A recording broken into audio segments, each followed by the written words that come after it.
Hello, greetings everyone. Hey, everybody, welcome to Keys for Home, Season 3, Episode 3, Budgeting, Mindset, and Why. And we missed last week. I had no voice. Well, I got a voice. I just don't know if anyone wants to listen to me. No, you're good. So what It's happened? got I no guess sight. 2 weeks. What's been going on for the last 2 weeks since we missed? Well, I'm having a blast being a broker. This is Yeah. great. We have a lot of products available to people, and if I need to make a change or correct something, I can do that. I can work from my RV here in the wilderness all week. I've been doing that. Have hotspot will travel, so that's new. I don't have anyone ask me what I'm doing or how many phone calls I made. And Jennifer, I got a contract from you, and we got that going. Um, Yep. Mark's called me with some questions about some things he might do, so I'm excited. I Yeah. love fall, by the way. I love it. Yeah, me too. Although it's 80 degrees, it was supposed to be 74, so whatever. Whatever. I did wear my fall color and my leaf, and I've got my acorn earrings on. We had our Benchmark Expo. So Philip Cantrell, brilliant mind at Benchmark, and he brought in a gentleman. I think his first name was Nick, and the last name was definitely Bailey, who had previously run Century 21 Remax and was a C-suite at Zillow, and he's now at T360, which is real estate trends and where things are going. And like we've been saying, we think it's going to pop. If you're a first-time buyer, get off the stick. If you've got a house to sell, to buy, get off the stick. And if you need that in Alabama, I can now help in Alabama. I passed my broker's That's right. test. Yeah, And so I'm a congratulations. broker in Tennessee and Alabama. Technically, license isn't hung because you got to wait 2 business days for the Alabama Real Estate Commission to realize that you have that. And then I'll hang it with Benchmark has a presence in Alabama. Right? Congratulations on that, Jennifer. That's I awesome. know. I'm super I excited. have been so brain dead with this cold. It's literally the only test that I've gone in and been like, I don't know if I can do this. But I apparently could, so thank God. Nice. Last couple weeks for me, it's been. I'm finding a deeper dive into people's psyches and behaviors. I don't know if that's the right way. To finding out what is their obstacles in the way. I would say that business wise, that's what I'm finding is just living on the surface with this is just in finances and career is not been. That's just the beginning, and getting down deeper into some of the behaviors and why we're doing the things that we do, and talking about them and the obstacles in the way. Of course, hockey just started, so now my time is yes. The Blue Jackets got beat by the Predators. Yeah. So so that's now worked itself into my schedule. We're still in the upper 80s and low 90s in the Dallas area. So I'm hoping for, and we haven't seen any rain in a long time. This is our summer after summer. So, Yeah. But that's what Summer after summer. Yeah. It was like 48 degrees here 2 nights ago, which was cold. Yeah. And that kind of came out of nowhere. But it's hot, like Jennifer said. Now it's just fall's coming though. The Earth is tilting. The shadows are As longer. you sit in a air conditioned bus. Okay, speaking of Earth tilt, Right. did you guys hear that because of a dam, I think it is, that was built in China, it has slowed the rotation? I think it's slowed. I don't think it's sped up the rotation of the Earth. What? Yeah, because of all the water that's behind it or something. Mm-hmm. Waiting Makes on sense. one side. Wow. It's crazy. Yeah, It's a delicate balance we're in here. Well, we got to put a crack in the dam. Right? Let the water. And then the little Dutch boy will come and put his finger in it. So speaking about delicate balance, isn't that a lot of what budget is? It do you is. just put your finger in the damn brake when it's going to hell in a handbasket? Well, you know, hopefully what you know, trying to put a finger in and plug this hole and plug that hole, and finally you just run out of fingers and toes, and you kind of got to say, what am I doing that's not working out? And so we could spend countless hours on analogies, but I got a lot of great information to jump right in. I think that's a good segue to do that if I'm reading you right. And yeah, I would say I just realized when we started this, I had already shared out the screen. So today's presentation is sponsored to you by Mark Crater, Aspire Coaching, and who offers financial and career coaching. One of our slogans and taglines is to imagine your life without any payments. And I'll have a trivia for you at the end of the presentation. So with that, yeah. So a little bit who I am, because one thing about finances that's hard to do is talk to a person that you're meeting for the first time, being open and vulnerable. I respect that for anyone that does that, but it's also fair for me to say, hey, if I'm asking you to do that for me, then it's fair for me to reciprocate. So I'm a master financial coach based in the Dallas-Fort Worth area. I've been coaching for about 3 years. I'm also a contractor and coach for Ramsey Solutions on their Smart Dollar team, and have been doing that for about 2 years. I have a bachelor's of science degree from DeVry University, a master's from the University of Dallas. I've been a veteran from the U.S. Army over 10 years. I was actually a Ramsey Solutions preferred coach. And I went outside.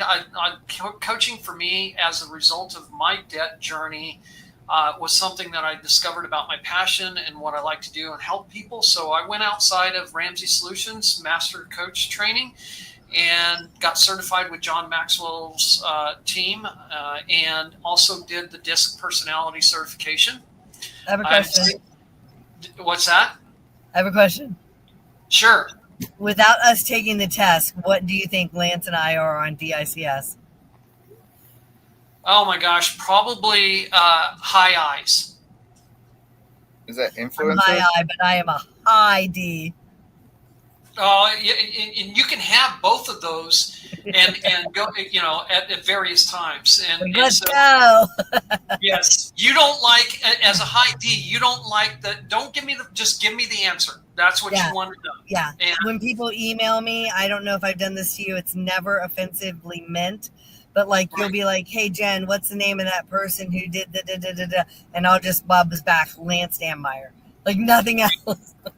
Yeah, you don't want all of the stuff. It's very important as a coach to recognize the type of personalities, because you're right. It can be a big turnoff for someone that's a high D to sit there and add a whole, 3 paragraphs. Just get to the point. That's what they really want to know.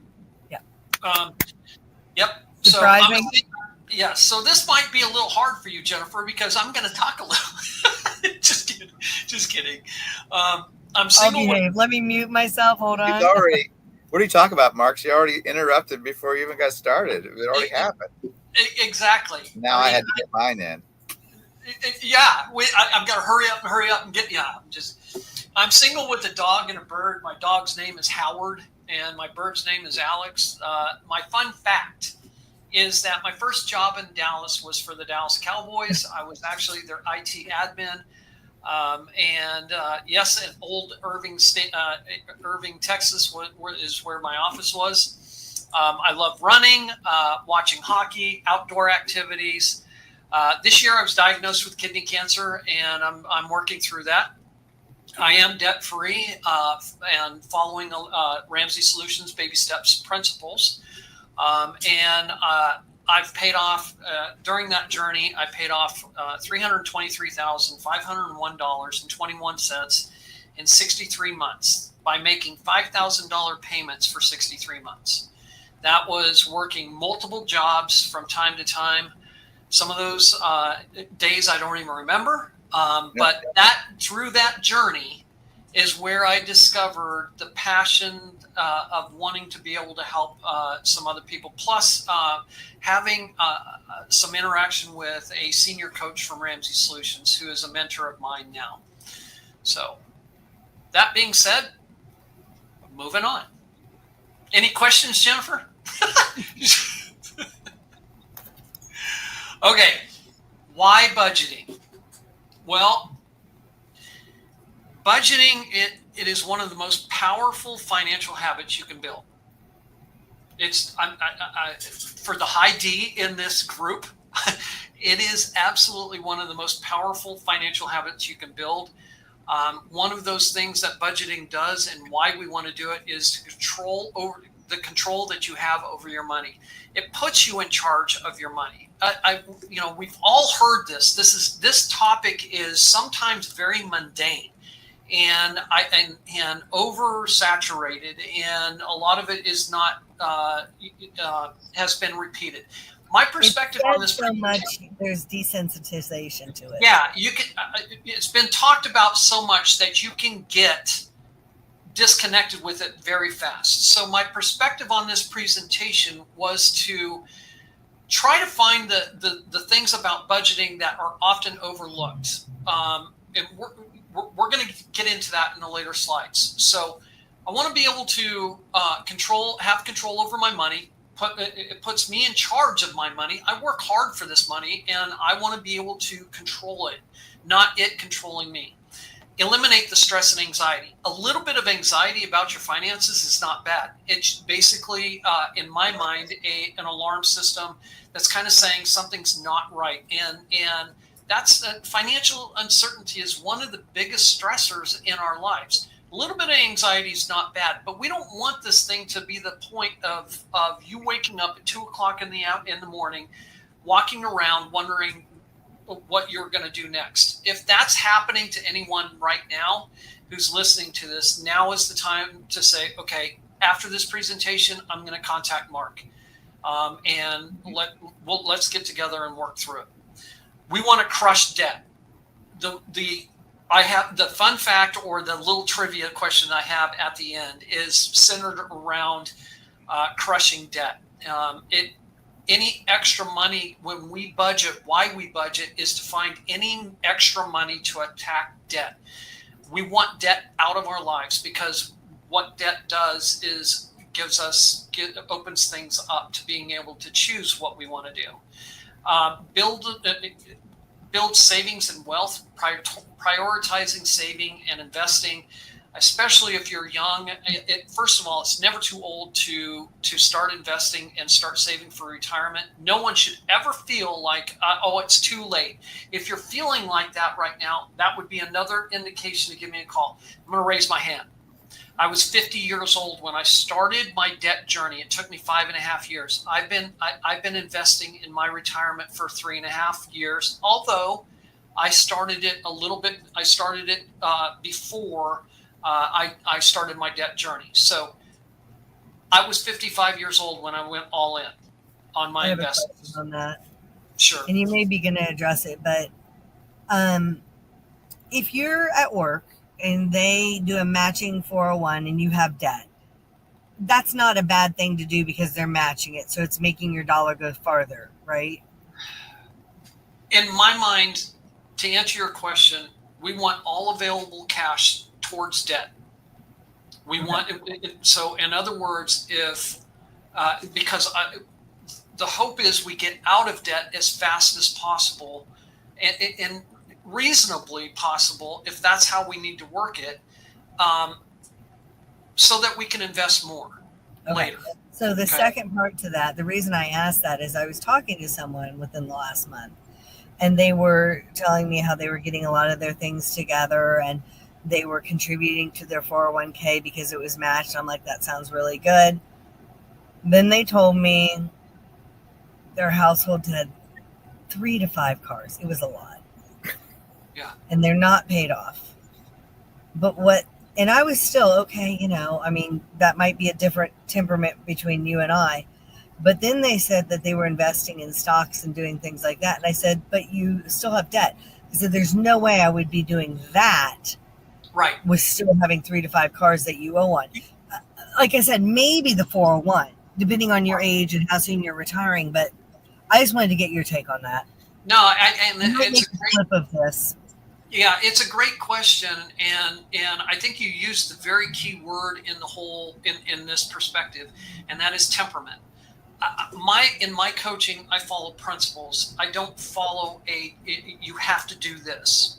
That if that is how I would coach, then I wouldn't expect to be coaching long. So following a principle, and to your point about the stocks and the 401k. If you're struggling to put food on the table, investing right now may not be your strategy. They're struggling because they want to buy a house. Right. But if you're struggling to, and that's where I said the temperament comes in. Yeah. We have to make a choice. Yeah. What do you I just want wanted to ask you that. Yeah. No. And that's a great question because, and it's an important question. The reason why is because we have to decide what is going to be our priority to this. If you want to get out of debt, but yet we're buying stocks over here and hoping that we, like the rabbit and the tortoise and the hare, it's making them feel secure, but I don't get it. Right. It's no longer, Jennifer, about the money. It's the security that you mentioned. There has to be a discussion at some point where the choice is, what is the priority in your life? Do you want to buy a house and have a home that is a burden, or do you want to buy a home and have it be a house, not have it a burden, be a blessing? Because if we're so far down in debt that we can't even put food on our table or pay for the 3 to 5 cars, then why are we buying a house? Well, and it seems to me that there is more security in buying a house, in having control of your own mortgage amount, not having it change, not having a landlord sell it from under you, than buying a small amount, quite frankly, of stock. Yeah. But I don't want to segue all your thing. I just had that question since you mentioned that. No, the point that we were on when the question came up was building savings and wealth, prioritizing savings. That's why we budget. The answer right now, or that question was a great question, but that's where that question probably is more appropriate for a debt approach strategy as opposed to building savings and wealth. Yeah. In my opinion, most people discover it doesn't do us any good to be saving for a house or paying off debt or buying stocks right now when we can't pay for food or we can't pay off the cars. Yeah. That's just what I've found. And I know that might be a difference. No, it makes sense. I mean, I don't think they should be buying stocks and investing when they have car payments and they're trying to get towards the house. It just seems counterintuitive. But go on ahead. I'm sorry. Yeah. So item number 5 is improving our relationships. It's pretty much known that one of the leading causes of divorce is finances and fighting about finances. So when we budget, when we're on the same team, for couples, it brings transparency, it increases trust, and it engages teamwork. So it can improve relationships. Another reason why we budget is that it prepares you for the unexpected. Here I am, right here, having to have a tooth extracted, as what I found out yesterday. And how am I going to pay for that if I don't budget? We're going to talk about that a little bit later as well. So preparing you a cushion in place for when life happens. And then finally, it creates freedom, not restriction.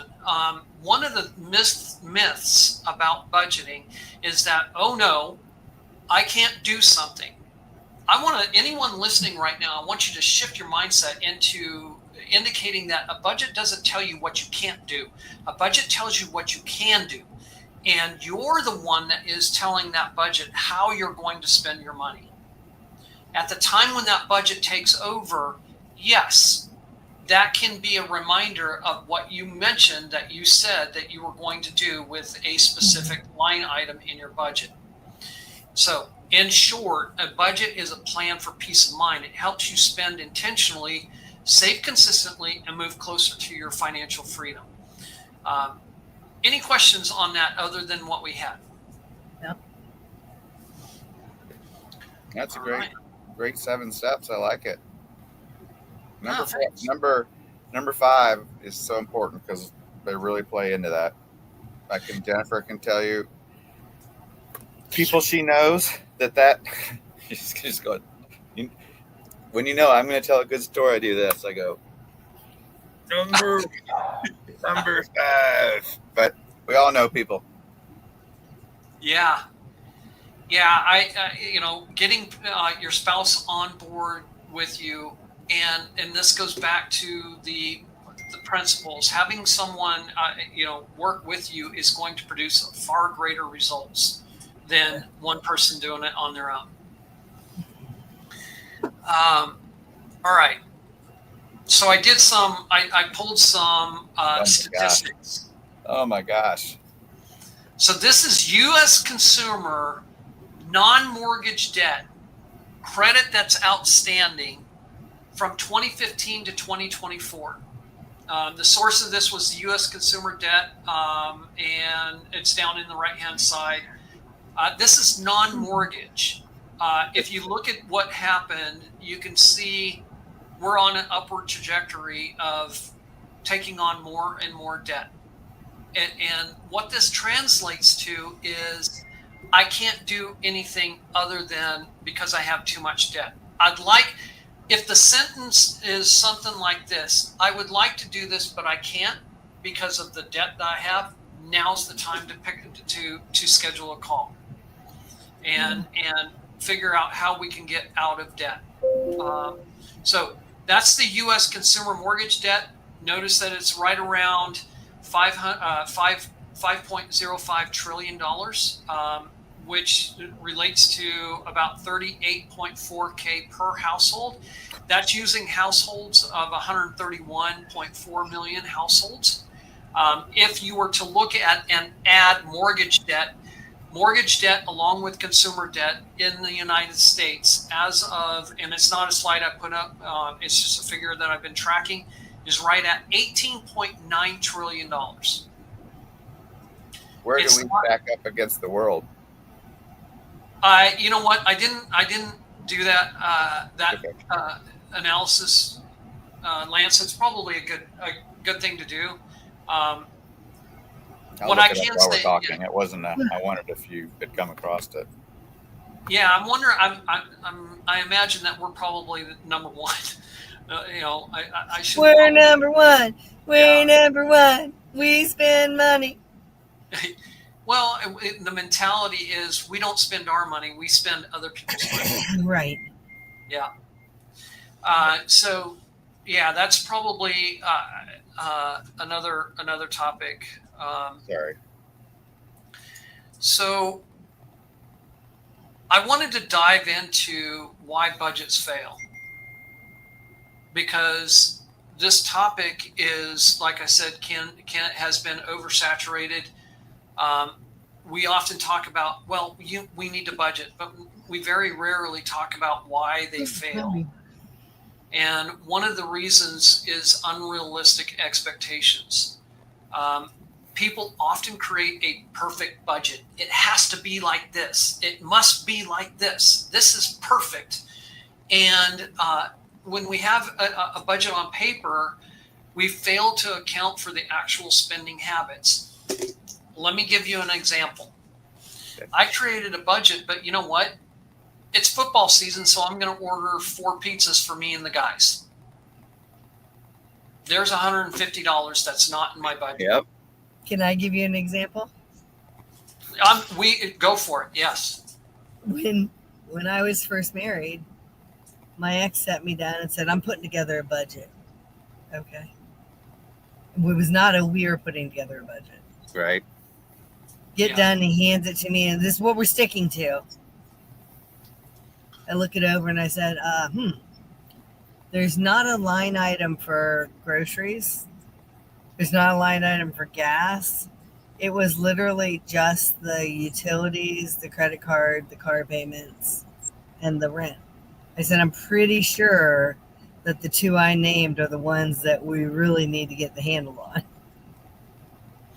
Yeah, and so it's unfortunate Turns out that those are important. it's unfortunate that someone presented it to you like that, because I've been budgeting for 10 years, and I can tell you right now, not one budget is ever the same, and from one month to the next. Budgeting is not cookie cutter, just putting it over. What we did last month, we're going to make it the same next month, and then we'll figure it out. And Well, you have to do it every month, tweak it. yeah, you have to tweak it, and there's reasons that of why you need to tweak it, like unexpected yearly expenses that pop up in the month. So, number one, when numbers don't match reality, the budget feels impossible to follow and gets abandoned.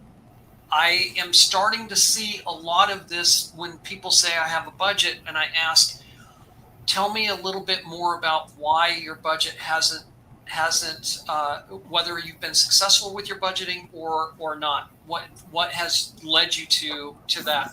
And it's typically unplanned or actual spending habits. Yeah. Oh, the vet has to go to the dog. The dog has to go to the vet this month. So that can be an unexpected. Yes, that can be an unexpected. It's not planned for because you're not thinking about it in June when it happens in November. More, not necessarily that, Jennifer. That is probably more along the lines of an emergency. Something with the vet, is. No, I meant like annual. Right, but I'm sorry. I meant like the annual shots that are anywhere from 200 to 300. If you don't think about that in June, when you're sitting down, okay, it's October and I'm going to do my budget, and come March, it's been going along okay, but I forgot that the dog goes to the vet this month. Right. Those are the things that you're talking about. Like these are unrealistic expectations because you should expect that. Right. People don't. It's too perfect, and they didn't plan for that. So the second one is lack of tracking and accountability. So oftentimes a budget is useless if you don't actually track your expenses. I'm finding a lot about this, and I'm going to bring it up for the first time. I'm finding a lot of this with apps, and specifically, I've built my budget on an app, and therefore I've done the exercise, and I feel I know what I'm doing, and I never look at it throughout the month. So a budget is pretty much useless if you're not going to track your expenses. And we'll talk about these apps here in a second, and my feeling about apps and what I believe that it's doing on the surface. And so if you don't track the expenses, so many people set categories but never even check the receipts, your bank apps or spreadsheets. So they overspend without even realizing it. Yeah. So one of the things, what's that? Makes sense. Yeah. One of the things that, we'll talk about that next. Number 3, ignoring irregular and unexpected expenses. These are the things that you were talking about, Jennifer. Budgets that usually cover the obvious bills. We have something called the 4 walls: rent, groceries, utilities, transportation. But we often overlook the annual and quarterly costs such as insurance premiums, car tags, and holiday gifts. Right now, $500 I just spent at Costco on tires. Was that budgeted? That's the question. And so the fact that it wasn't a quick yes tells me it probably wasn't, right? Now, I'm not singling. God, if only I knew a budget coach. No, just okay. Well, I'm not singling. No, I know. I'm saying this is everyday people stuff. Right. This is justifying the expense because it seems to be the right time to justify the expense. And the thing that I feel like we're not doing with our budgets is actually bringing up, if you're listening to this and you have an app and you take Jennifer's example, did you even open up the app to see if you had the money? Did you even open up the bank account to find out how this $500 would affect your life? And wonder at the end of the month, I don't have enough to pay the minimum bills or make headway on my debt. That's the impact of what item number 1 is: actual spending habits. These surprise, and the last thing on number 3, these surprise expenses throw everything off. Now, I just laid that out. So no flexibility is the 4th one. Life changes weekly. If a budget is too tight, it's too perfect, it has to be this way. One unexpected dinner or car repair makes you feel like I blew it. Without built-in flexibility, many quit instead of adjusting. Your budget needs to be adjusted, people. If you're listening to this, if it's so rigid that you're failing in multiple categories, then why are you budgeting if we're not tweaking? Yep. I'm not going to be perfect on my budgeting, and that's really important to understand the perspective of knowing that what you can't do and what you can do with budgeting. It's not a rigid document that says there is no adjustment. Hey, look, life happened. I have to come up with $1,000 for my deductible on my dental repair, or I'm going to sit here with a broken tooth. I got to adjust. I'm going to have to take something from somewhere and apply it somewhere else. Mm-hmm. Lack of motivation or why, probably one of the most important items on this list is item number 5. If someone doesn't connect their budget to a deeper purpose, getting out of debt, building wealth, or giving generously, it's like punishment. You need a strong why. The discipline doesn't last. And that's what my business is focused on. And what I've found over the last 2 months or the last 2 weeks is getting deeper to that why. Asking you to explain to me why you're budgeting or what your why is no longer enough. I have another question. Sure. I would think that it's a lot like time management. When you're really busy, you're paying attention every second. When you're really struggling to get out of debt and things are really tight, you're paying a lot of attention. And I think this is why people fall back into debt, because their why isn't as pressing and looming once they get out of debt and they've got some discretionary money and maybe they're saving up, but I don't have to save up that much. I can go on a vacation. And so we get a little lax. And I think it's really important to say, I don't ever want to go back there again. So I don't need to be pedal to the metal, but I can't just be having the reins lay loose. Right. You need to understand the deeper part of why you want to get out of debt. And stay out of it once you're there. Yeah, and then what is your purpose after getting out of debt? I was just talking to Lance about wanting to put an addition on the house, and so I spent 63 months of my life paying off debt. I never want to go back to debt. I will never have debt. Debt is not an option for me. It doesn't put me. It takes away from my ability to build wealth than it does to build wealth. Now, I understand not everyone can go and buy houses for cash. No, I get that. Right. So there's a reasonable approach to this. It's a principled approach. When we're talking about when someone has contacted me, they've already in my mind had a transformative second. They've said, I've had enough. I can't be here anymore. I'm tired of living like this, and I don't want to live like this anymore. I have told people, I've not brought on clients. I have no problem saying this. I have not brought on clients because they're not yet at that point. Right.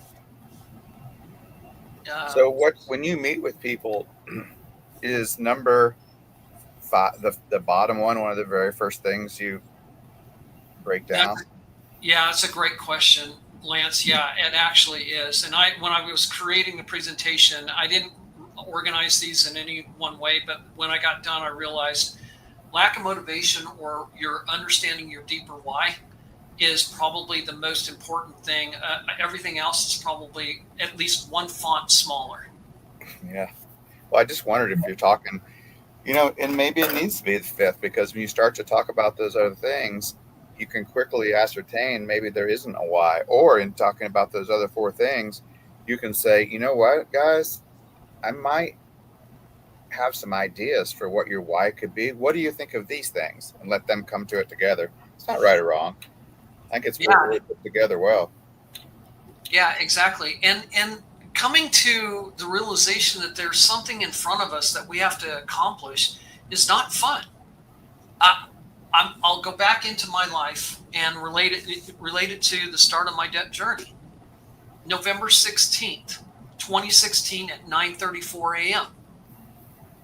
That's how much I remember my day. It was a Wednesday morning when I walked into my master bathroom, hung my head down and said, God, give me the strength to overcome this challenge. Because I don't want to be in my retirement with $323,000 worth of debt. Yep. That I needed to share that with whoever's listening, because the desire to no longer be in this point has to be 10 to 15 times stronger in order to get to a different place. And budgeting is that 10 to 15%. I am going to budget. I am going to tell people no. I am going to stick to this. I am going to find extra money. I am going to pay off my debt, because my net worth now is far greater, allows me to do the things that I've wanted to do. And I know I'm very direct in that, but that item number 5 requires that. We're not going to get to point B if we don't have the tenacity, the perseverance, the discipline, the commitment to get there. And where coaching comes in on budgeting is to hold the person accountable. Yep. All right. 5. And the next slide was really, and I'm going to go kind of quickly because we're approaching time here. So 5 key behavioral changes that make budgeting and debt freedom possible. We need to shift from the impulsive to intentional spending. One of the first things that I love about this is the question that it says. Stop asking yourself, can I afford this? And start asking yourself, does this fit my plan? Whatever you're about ready to purchase, stop asking whether or not you can afford it. If you are questioning whether or not you can afford it, then you can't afford it. We need to shift that to, does this fit my plan? Build the habit of tracking every dollar. Awareness drives change. One of the things about these apps that I don't like is that it gamifies budgeting. Right. I don't think that people are truly understanding when they log into apps. They see, oh, I've got to move this over here and this over here and this over here. They're just looking at the tasks that they need to move. Are they truly absorbing the fact that they just spent $65 that was not on their budget? And they're just going through the motion of, well, let me hurry up and get this done. Swiping on an app is not writing it down. The reason why I can tell you that my internet and phone bill is $136.94 and it comes in on every 9th day of the month is because I write it down. I don't even have to look at my budget. I can tell you when these bills are coming in, and when they're wrong, I can tell you the first thing that I'm doing is calling them, because every dollar to me matters. Right. Learn to delay gratification. Choosing to wait, saving for the purchase instead of financing it, is one of the most powerful behavior shifts around. I understand that we're setting this. We're talking about consumer debt. We're not talking about purchasing of a home. Okay. Right. Yeah, and I needed to make that distinction. So, learning to delay the gratification, communicate openly, especially for couples. Budgeting requires honesty and teamwork. Discussing money regularly, wins, your setbacks, and your adjustments turns budgeting into collaboration, because you're on the same page as your spouse. If you're single, you're doing it on your own. Then having an open conversation, strangely enough and humorously, when I stood in the right location of my master bathroom, I could see myself in 2 different mirrors. And I'm telling you guys, there were conversations with 3 people in that room. Yeah. So I was having a little bit of fun with it as well. Me, myself, and I. Absolutely. Celebrate progress, not perfection. One of the things that's unique about my coaching style is that I like working hard for a certain amount of period of time, and then we celebrate the victories, because this is not easy. We got into debt pretty easily. Getting out of it is not easy. It's hard. It's not an easy road. Coaching insight is that these behaviors are really about self-control, accountability, and vision. The budget is just the tool. The habits make it successful. Those are great. Okay, Q&A, but I have a trivia question. Do you guys, I may have shared this in the past, do you know what my favorite word in the dictionary is? It's a plural version, but do you know what that is? Y'all know. Wins.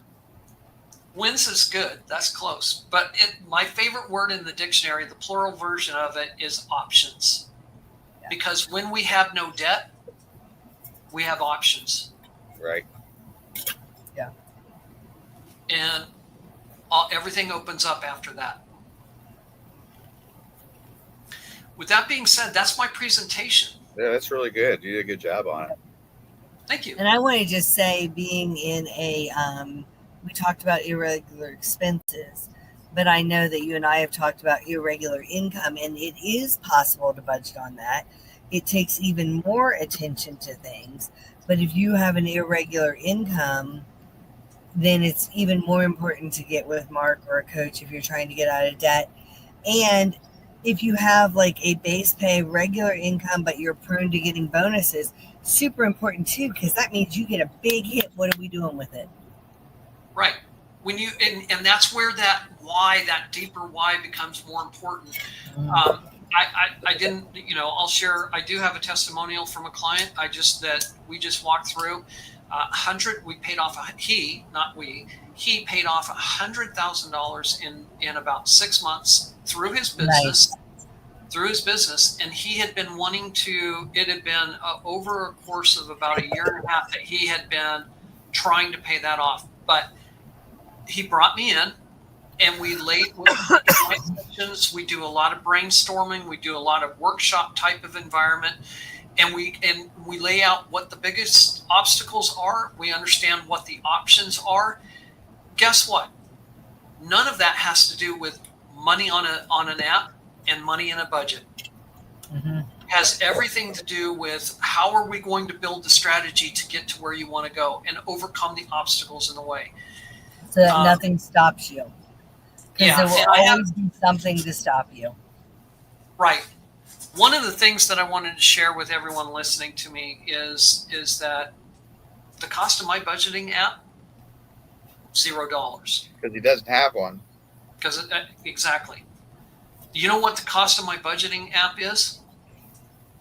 A piece of paper, a pencil, and time.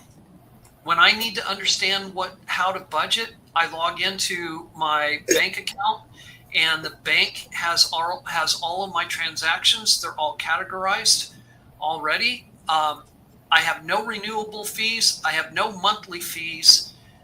Do you know what the best budgeting app on the market is? You. Trust me.